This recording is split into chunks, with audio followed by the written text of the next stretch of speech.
को पता है कि माइक्रोसॉफ्ट बिल गेट का थर्ड स्टार्टअप था, लेकिन उससे भी पहले उनके दो स्टार्टअप और थे।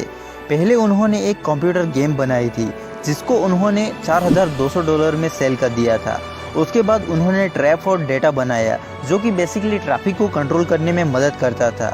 उसके लिए यूएस गवर्नमेंट ने उन्हें $20,000 भी दिए थे, जो कि इंडियन करेंसी में अप्रोक्सीमेटली 13 लाख रुपए होते हैं। देन उन्होंने माइक्रोसॉफ्ट कंपनी की स्थापना की। सवाल ये उठता है कि आखिर उन्होंने इतनी बड़ी लीडिंग सॉफ्टवेयर कंपनी कैसे बनाई, क्योंकि इतनी बड़ी कंपनी खड़ी करना कोई आसान काम नहीं है। तो कैसे बिल गेट्स ने इतनी बड़ी कंपनी आखिर खड़ी की, यही हम जानेंगे आज के इस वीडियो में। गेट वॉशिंगटन के एक मध्यम वर्गीय परिवार से बिलोंग करते हैं। उनके पापा एक सक्सेसफुल लॉयर थे और उनकी माता बैंक की अध्यक्ष थी। बचपन से ही उनके पेरेंट्स बिल को सक्सेसफुल लॉयर बनाना चाहते थे, लेकिन उनका ये सपना तब जाकर टूटा जब 13 साल की उम्र में बिल ने लेकसाइड स्कूल में एडमिशन लिया। वो एक प्राइवेट स्कूल थी, इसीलिए वहाँ पर कंप्यूटर्स भी थे। इस नई मशीन को देखकर बिल गेट्स के अंदर काफ़ी ज़्यादा क्यूरियोसिटी बढ़ने लगी। वहाँ पर उनकी मुलाकात पॉल एलन से हुई, जो कि आगे चलकर उनके बिजनेस पार्टनर भी बने। 1973 में बिल गेट्स हाई स्टडीज़ के लिए हार्वर्ड कॉलेज चले गए, लेकिन कुछ टाइम तक पढ़ाई करने के बाद बिल गेट्स वहाँ से ड्रॉप आउट हो गए क्योंकि वो अपनी खुद की कंपनी बनाएंगे। लेकिन उस वक्त की सबसे बड़ी leading company IBM personal use के लिए कंप्यूटर बना रही थी, लेकिन उनके पास ऑपरेटिंग सिस्टम नहीं था। इसलिए उन्होंने अनाउंस किया कि जो भी उन्हें ऑपरेटिंग सिस्टम बना कर देगा उसे पैसे दिए जाएंगे।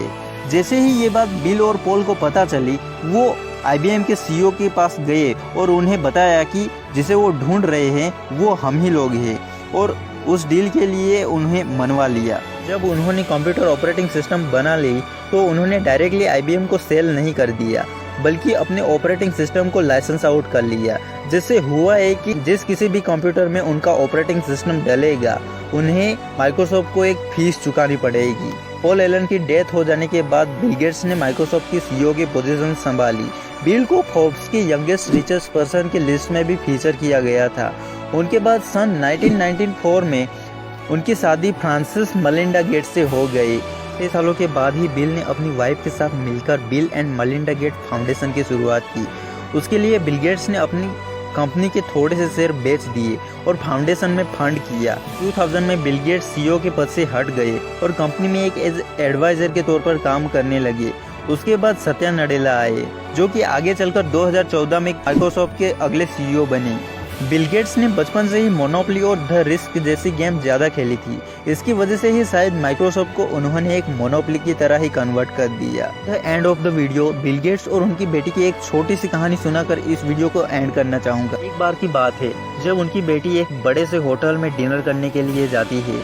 वहाँ पर डिनर करने के बाद वो वेटर को $500 टिप में दे आती है, लेकिन जब बिल गेट्स उसी सेम होटल में डिनर करने के लिए जाते हैं तो उन्हें वेटर को डिनर करने के बाद सिर्फ $5 ही देते हैं।